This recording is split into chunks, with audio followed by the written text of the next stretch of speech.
Hi, I'm Sean Holyfield, CEO and founder of Amazing Workplace. Super happy you're here. Want to talk a little bit about employee happiness and the science behind employee happiness, as well as do a little bit of a history, if you will, of surveys and survey technology that's been developed over the years. We get asked all the time, how did you develop this employee happiness platform? And how is it different than what maybe we're using right now or what others have done previously? We also get questions about what's the science behind the questions or the science behind the platform or all the details behind how we made what we made. And it's really valuable to break down some key ideas quickly so that we can all be on the same page before we jump into this, okay? So the first thing that I want to talk about is science, because that word gets confused a lot. Science simply means to know. Science is the process of going out into the world and observing something with the goal of obtaining knowledge, the goal of understanding something. So science is all about knowing.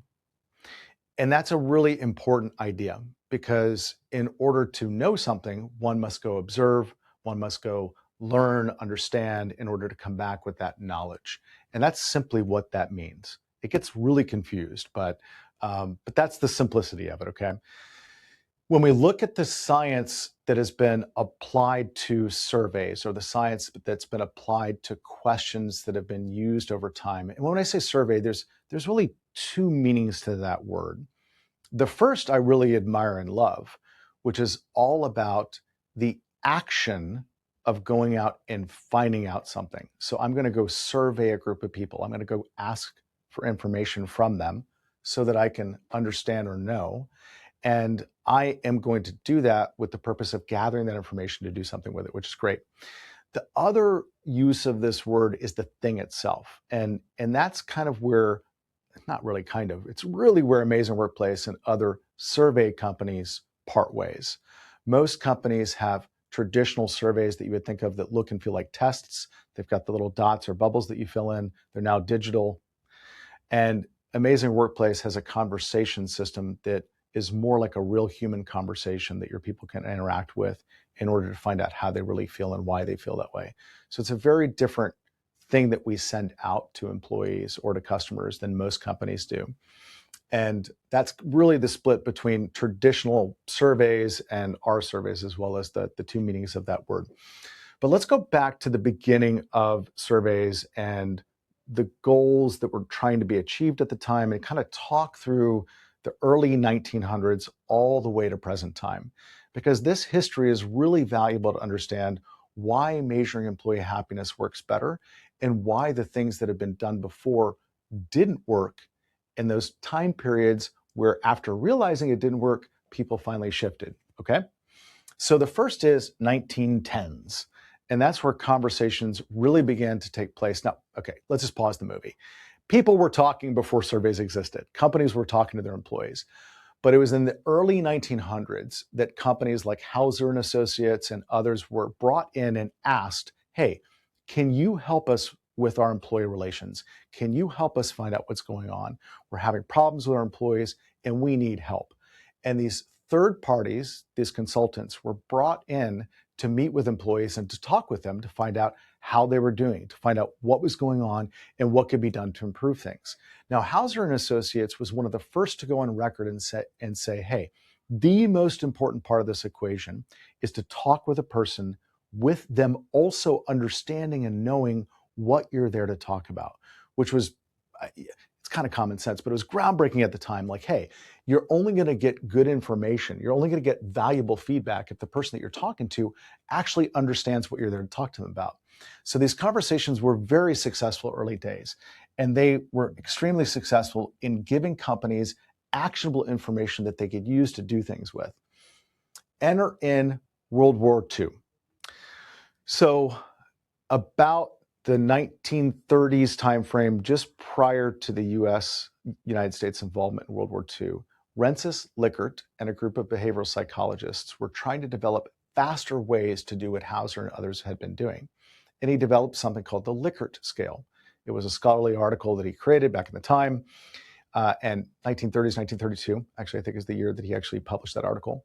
And what he presented to the academics of the time was that if we use this scale, this strongly agree,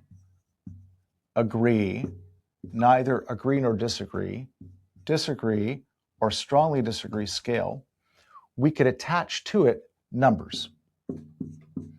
And we could start to math out or give people scores that they could use to make decisions. Numbers or scores. Good idea, actually. And Likert developed this scoring methodology in order to allow people to gather information using statements. Hey, I'm going to present a statement to you as a person, and I'd like you to tell me whether you strongly agree with that statement, disagree with that statement, neither agree nor disagree, disagree or strongly disagree with that statement. And then they attached to this scale scores, whether it was a 1 through 5, 1, 2, 3, 4, 5, or a 0 to 100 scale. The scoring methods varied greatly depending on who used that scale over time. But Likert created this, and it got adopted by the federal government for use in surveys that were sent to the public. And that was in between this 1910s and 1950s time period. Coming out of World War II, there was still a strong need and desire to find out how employees felt at work. Given all of Likert's research and use of surveys throughout World War II, and given the prominence of this group that had used this information, it's no big surprise that when this group came back to work with businesses and provide services to them, that very quickly this scale got adopted. And at the time, companies were measuring something called morale. Now, morale was defined differently from company to company. It's not the definition you and I might find in the dictionary. Some companies had definitions that were similar, but really what was happening here is we were asking a lot of questions back then. I mean, these surveys were long.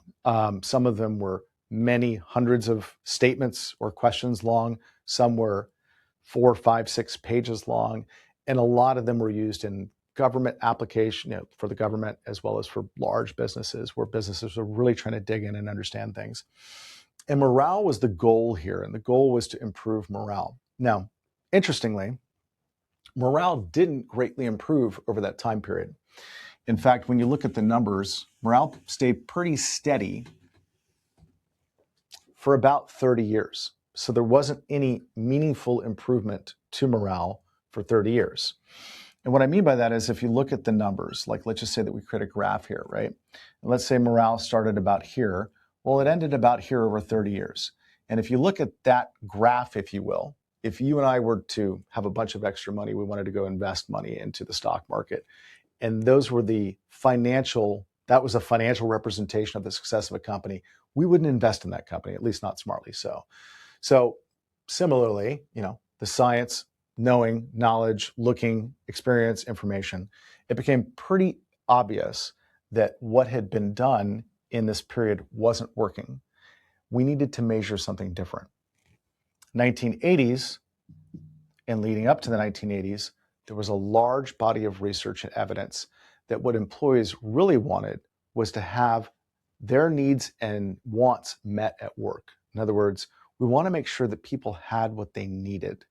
And satisfaction was the perfect word to describe that, because the origin of the word satisfaction, which comes from roughly the 1500s, means simply to have enough. It means that you have enough, you have what you need or want, right?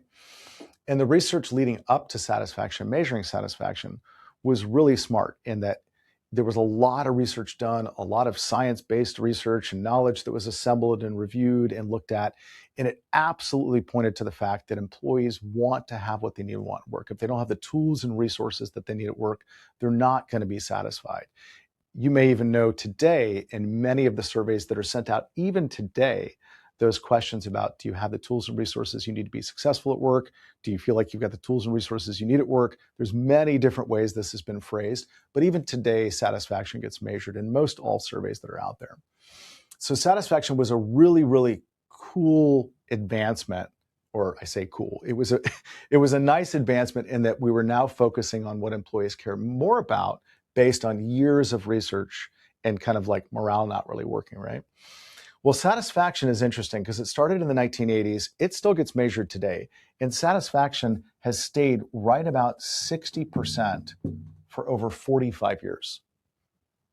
True. Sometimes it dips to 58%. And when I say satisfaction, I mean global satisfaction across all employees that are measuring satisfaction all over the globe. So satisfaction is actually very similar to this graph for morale. It hasn't improved in 45 years.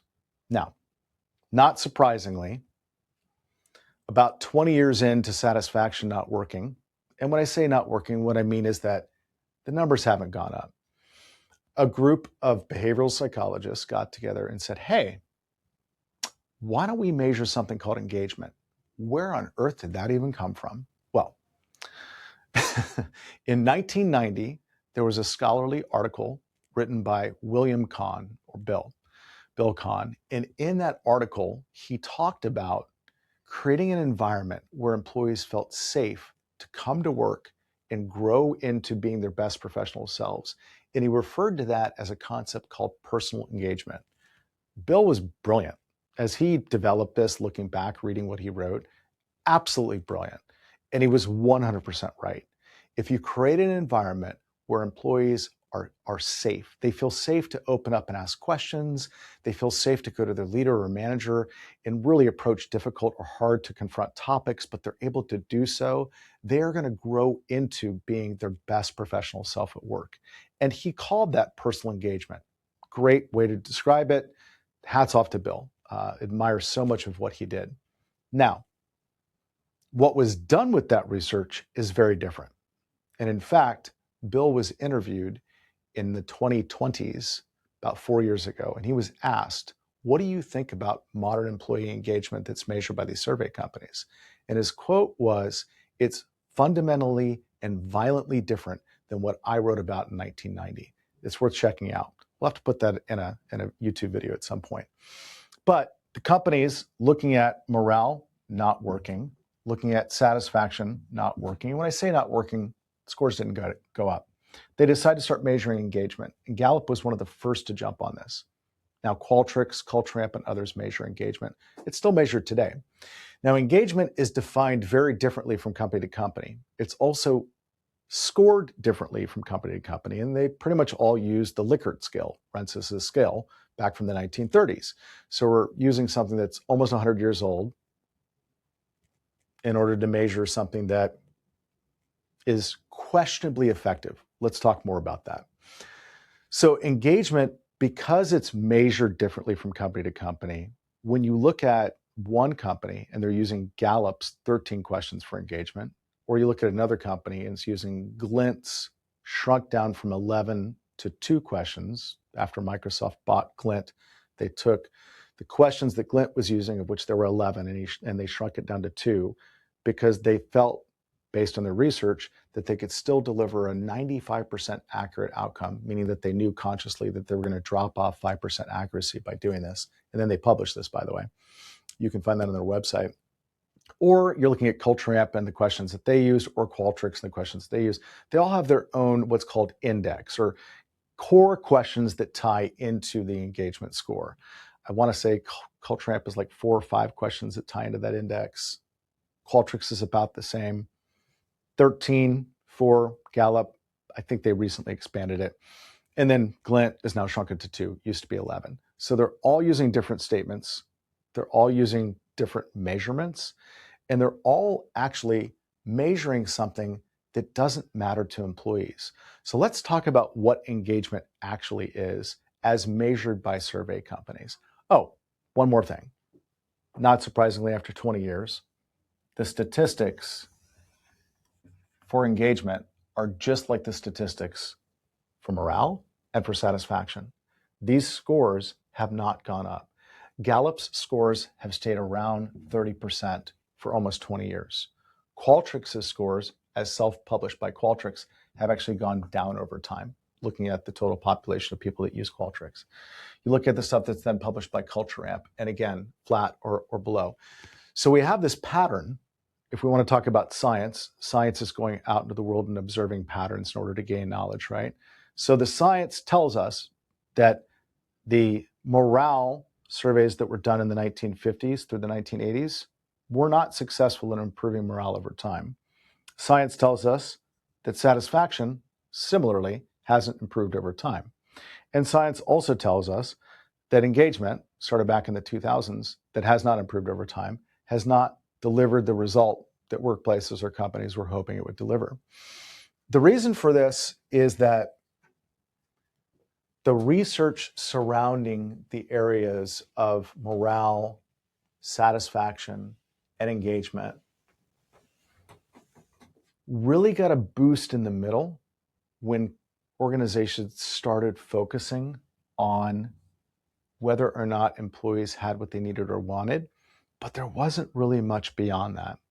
The other key problem that's happened is that employees don't understand what they're being asked about. They receive these surveys that look like tests. These statements are presented in front of them, and the things that they're being asked to give opinions on are not things that matter to them. So you have this group of people out here, all of whom are very important to your organization or to organizations, right? And they're either confused, right? They're frustrated, or they're kind of like, this is okay, but I don't love it, right? And they're being asked about things, either satisfaction or engagement, that most of them don't really understand what the purpose of this activity is. Yeah, it's another employee survey. They want to find out what's going on or how we feel. And yet what they're presented with doesn't measure how they feel. It does not measure why they feel that way. And if we're not measuring how people feel and why they feel that way, it's impossible to actually make adjustments or changes that matter to our employees. So let's talk a little bit about that. The engagement questions that are asked surround the following topics. And if you go and you look at any one of the engagement indices or indexes, which is just simply, here's the list of questions that we take the responses from in order to calculate the score that you're going to get when you log into your system or platform or your report from your survey company, right?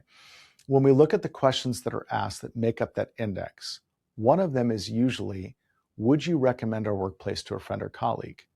Let's just pause right there. When I'm working at a company and someone asks me whether I would recommend that company to a friend or colleague, that's a valuable question for the company. And I totally understand why a company would want to have that information and why it matters to them as an organization. But if I'm an employee and you're asking me to make time to tell you how things are going, and right out of the gate, you're then asking me for stuff that matters to you and not to me, by the very definition of engagement in the dictionary, you've just disengaged me. I now feel like you're trying to extract information out of me that matters to you that doesn't particularly matter to me. Because whether or not I recommend you to a friend or colleague in no way tells you how I'm feeling, and in no way tells you why I feel that way. Now, the people that have created these questions, and I've been in meetings with these companies, will tell you, well, it's a reflection of whether or not the person actually admires the workplace enough to share with others. And if they would do that, then you can infer or it suggests that, time out. Let's get away from inferences or suggestions and let's just get to the basics. If I make the time to ask somebody how they actually feel, and when I say how they feel, I mean how happy they feel, and then I find out from the happy people why they're happy and what they believe would make others happy. And I find out from the not yet happy people why they're not happy and what, if anything, they are happy about. What I now have is an accurate picture of how people feel and why they feel that way, brought together underneath one platform. That gives me actionable information I can actually do something with. If I'm going into an organization and I'm measuring engagement, which according to a study done by Gartner, 6 out of 10 employees have no idea what engagement means. And that's no surprise because if you go to the internet, you type in engagement definition, you'll get 30 different definitions. It's kind of tough to know what something is when nobody can agree on what it means. But that aside, it's the questions that are presented to employees that really rub employees the wrong way. We're measuring things like whether they'd recommend us to a friend or colleague, Have you thought about leaving our organization? Do you plan to be here 2 years from now? These are the questions that are tied to engagement. These are the questions that are being used to measure engagement. None of that tells me whether or not my people feel safe at work, which you can now understand why William Kahn looked at all of this and said, hey, this is fundamentally and violently different than what I was talking about, because they're not in any way measuring safety. They're not finding out whether or not that relationship between a person and their direct supervisor, which, by the way, is the number one source of people leaving, that relationship is a bad one or a toxic one or not healthy one, or just simply one where an employee doesn't enjoy that relationship. It's the number one reason people leave. It's not money. It's not salary. It's that one. So we're not looking at or measuring that. We're not looking at or measuring any of the things that really matter to employees. We're presenting statements to them that are completely useless to the employee. And then we're gathering all that information and we're putting together the report. We're putting together, if you have access to a platform through Qualtrics or Cultramp or Glint, we're putting the results in your dashboard. And you get to the dashboard and the very first thing you see, I'm just going to make up a number, is 71. That's your engagement score. Now, if you're like any executive that I've ever worked with, you look at that and you wonder, is that good? Is that bad? And then what happens is the most bizarre thing ever. How does that compare with other companies?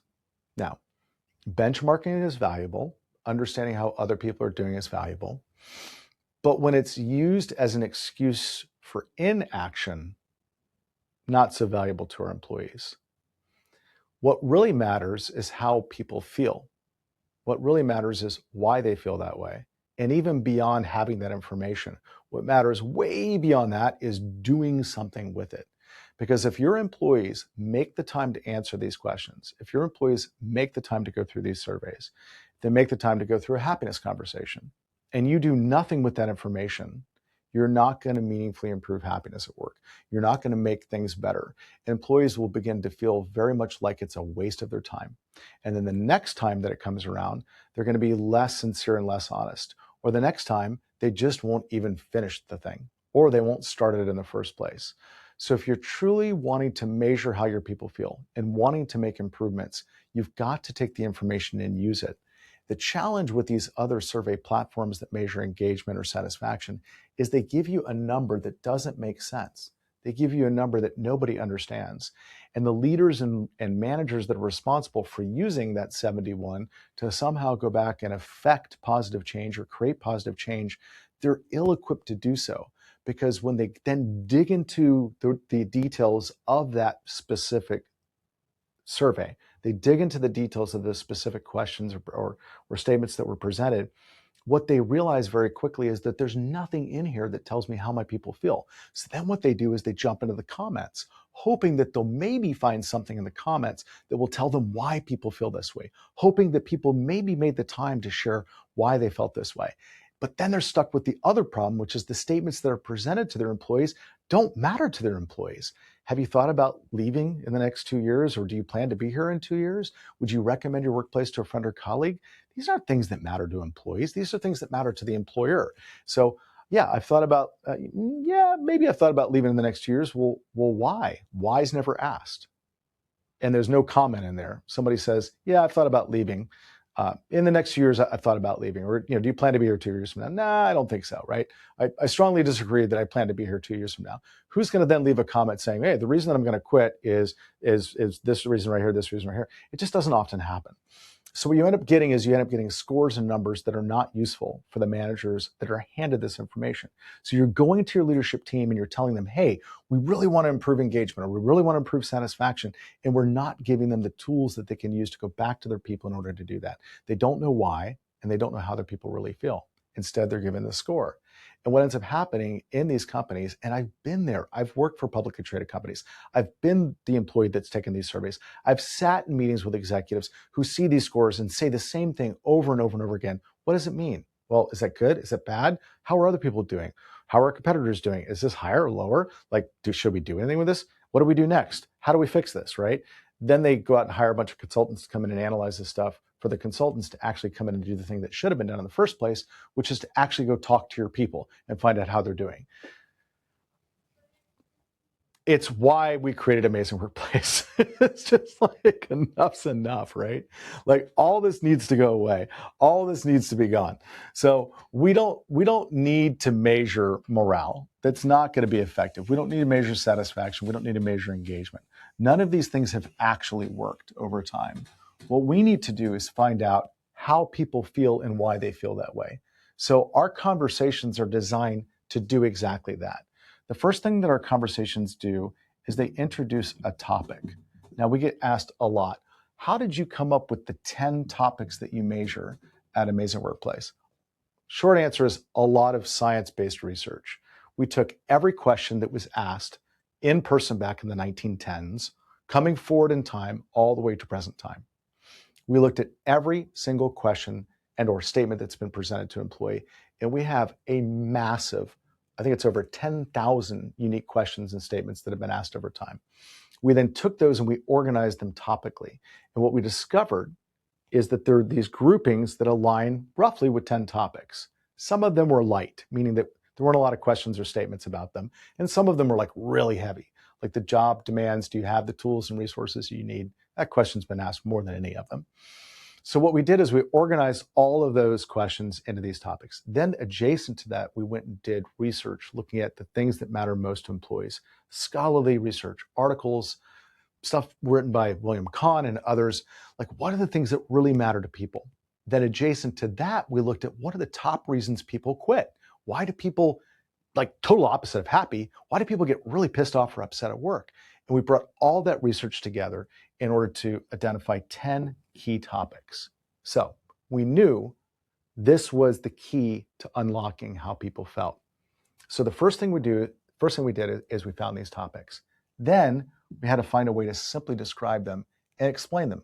Because if your employees don't understand why they're at this point in time, if they don't understand why they're here taking this conversation, and also if they don't understand the topic that you're trying to talk to them about, you're not likely to get good information. So step one was to explain these simple. So we have a topic introduction. So every topic is introduced. That's the first thing that's done in the conversation is like, hey, let's just pretend you and I were long-term friends and I were to pick up the phone and call you, or you give me a call. You say, Sean, I'd love to talk to you about work. And I'd say, oh, well, tell me about your job. Tell me about like what you do day in, day out, the tasks you do every day. That topic is your job. We now know as we're talking that that's what we're there to talk about.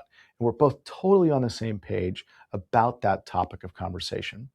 And that's how our employee happiness conversations work, is they start with a topic, they introduce that topic, so we both know what we're there to talk about. Then right out of the gate, how do you feel about that topic? Just like you would with a friend. Tell me how you feel about your job. How do you feel about the day-to-day things you do? And you get that information. How do you feel, right? And the person's either very happy, big smiley face, happy, satisfied, not satisfied, unhappy, or very unhappy. And these right here, which are visually presented on the screen, the faces are visually presented, as well as very happy all the way down to very unhappy.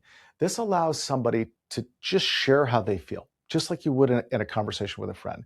If I were to ask you, how do you feel about your job? And you say, I love my job, very happy with my job, I love what I do. I've always wanted to do what I do. Great, you're very happy. And in a normal conversation with any friend, probably the next question you'd ask is, how come? Why are you so happy? Tell me more about that. So what we do in the conversation system is when someone is happy or very happy, we find out why. Tell me why you're happy about that. And we gather that information. We gather the why on the happy. And when we're done with that, again, we're talking with somebody that's happy about a topic. When we're done finding out why they're happy, we ask them a really neat question. What do you believe would make others feel happier about this topic? So now we're asking our happy people to tell us what they believe would make this group feel happier. And we present to them a bunch of options that can also put their own unique comments in. But we've done the science-based research to know the top 5 things that people more often than not, feel happy about tied to these topics as well as not. And then we give them the option to add in more. And the volume of comments is incredible. The data is amazing. So we're talking with somebody about a topic, job, work, and career. They tell us really happy, love my job. Why do you feel that way? We've got that information captured. What do you believe would make others feel happier? We have that information captured. That's how every one of these topics goes. Now, let's talk about the reverse. Let's say, for example, you and I are talking. How do you feel about your job? Well, what do you mean? Well, like the day-to-day stuff that you do, day-to-day work. Oh, job is the worst. I can't stand work. It's terrible.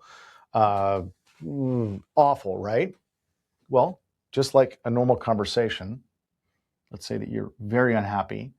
My next question, well, what I would first say to you is, sorry. Sorry to hear that. So our conversation interacts with people like a conversation. It responds, acknowledges. It feels like a human conversation. And and at the end of that conversation, that simple, hey, here's what we're here to talk about. Tell me how you feel about that. I feel very unhappy. Sorry to hear that. What would make you feel happier about this? I mean, that's the question you want to know. That's the answer you're wanting is you have this person that's miserable. Well, what would make it better, right? So what you're asking this person is what would make it better? You're not inviting them to complain, but you're inviting them to share with you what would improve happiness for this person that's not happy. So what you're finding out is what would make things better. The why, obviously the why they're not happy, but what would make it better? And then at the tail end of that, we ask them, what, if anything, do you feel happy about? And the beauty of this now is that we have our happy people sharing with us why they're happy, what they believe would make others feel happier. We have our not yet happy people sharing with us what would make them feel happier and what, if anything, they are happy about. And we're able to take both of those sets of information, which are the same, just presented in reverse order, depending on how a person feels, and we're able to bring this into the platform. So you can see exact numbers of how people feel about a particular topic and clearly why they're happy, broken down numerically. Like 23 people said that they would be happier about their job if they had job descriptions, like that level of clarity. And all of this is presented through a conversation. So you've got 10 topics, interactive conversation. And then here's what's really unique about the platform. And this really ties back to the employee happiness piece, is when you get to the end of the conversation, tail end, we develop something, it's patent pending technology. We develop something very unique. What it does is it looks at all of the responses that have been provided by these people that we're talking to, right? Could be employees or customers. Customer side's got fewer topics, but on the employee side, our core is 10.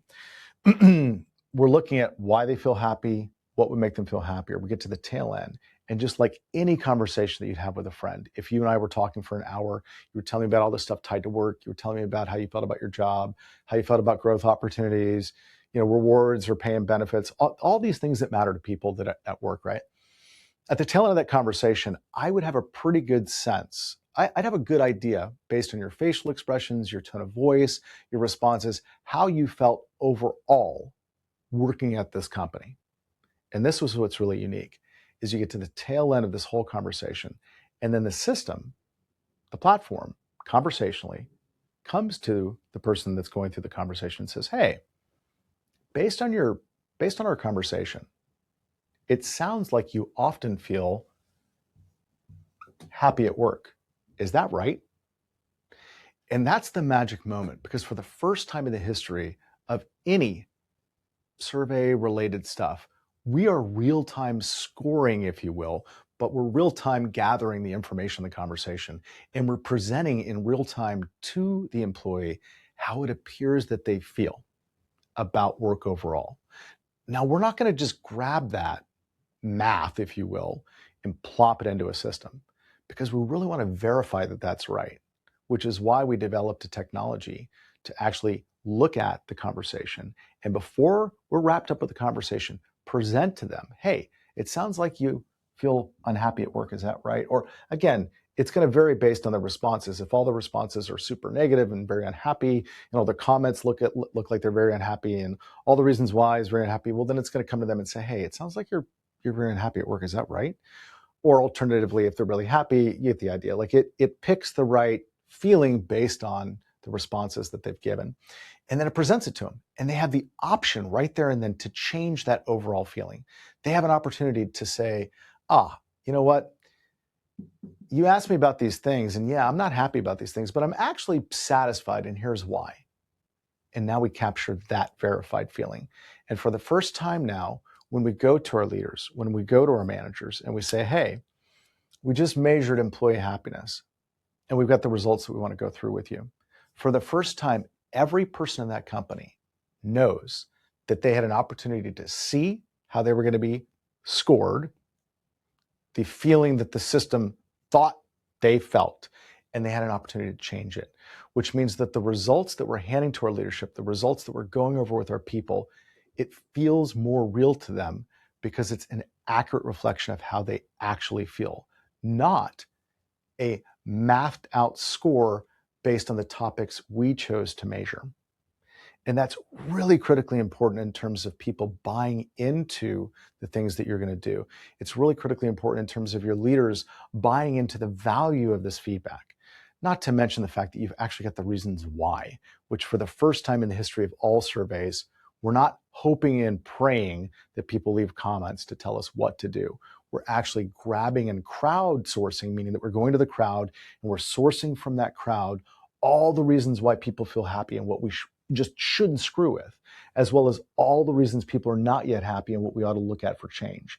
And we're pulling all that together and we're putting it into one place for your organization to actually take action on and improve employee happiness. Because I can tell you from experience, if you make the time to understand how your people feel, if you make the time to get back with them and just own it, just openly communicate how we're doing, celebrate the great things, celebrate the things that we're doing well, and then talk about the things that we're not doing super well and pick and choose a couple things. It doesn't need to be all of them. You could pick 2 or 3 things. If you just did one thing and you just get that done and you go back to your people and you say, hey, thank you for this feedback.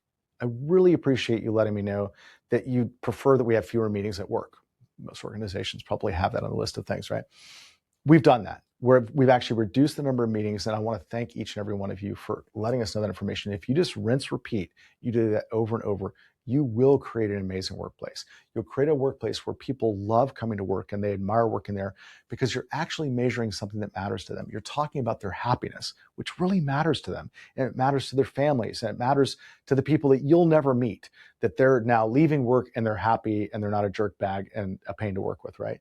This matters so much to people at work. And yet, historically, we've been measuring satisfaction, engagement, or morale. And even today, there are hundreds of millions of dollars being spent on engagement surveys that just don't deliver the same results that measuring employee happiness does. Hopefully, this high-level science-backed approach to what we do in the history is helpful, and look forward to sharing more in future videos. Thanks for being here.